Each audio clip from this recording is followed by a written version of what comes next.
मी पाहिलेली दुर्गा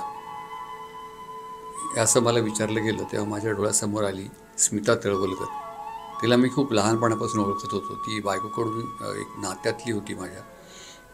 एक 14-15 वर्षाची असल्यापासून तिला मी बघत होतो. तिचा प्रवास मी पाहिलेला आहे. आणि तिच्याबरोबर मी एक सिनेमा केला होता चौकट राजा म्हणून. तर त्यावेळेला एक खूप असा हृदयद्रावक असा सीन होता, ज्यात मी माझ्या आईला अग्नी देतो असा तो सीन होता. त्या सीनमध्ये त्या सिनेमाची ही निर्माती होती आणि अभिनेत्री पण होती. तर आमच्या आर्ट डिरेक्टरनी अजित दांडेकरनी ते स्मशान इकडे रवींद्र नाट्य मंदिरच्या आवारामध्ये उभं करायचा प्रयत्न केला. तर ते काही मनासारखं होईना. दिग्दर्शक संजय सुरकर होता. तर स्मिता म्हणाली की काही काळजी करू नका, आपण खऱ्या स्मशानात हे शूटिंग करूया म्हणून.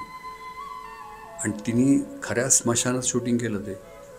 आणि दादरच्या स्मशानामध्ये ते अत्यंत कठीण आणि हृदयद्रावक असा तो सीन होता. तो तिथे केवळ स्मितानी पुढाकार घेऊन तो तिथे सीन करायला लावला.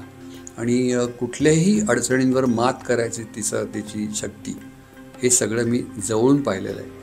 त्याच्यामुळे खूप तिला अकाली म्हणतात तसं एक बरा न होणारा रोग झाला. त्यात ती गेली स्मिता तळवलकर. पण माझ्या कायम लक्षात राहील की बऱ्याच अर्थाने ती दुर्गा होती.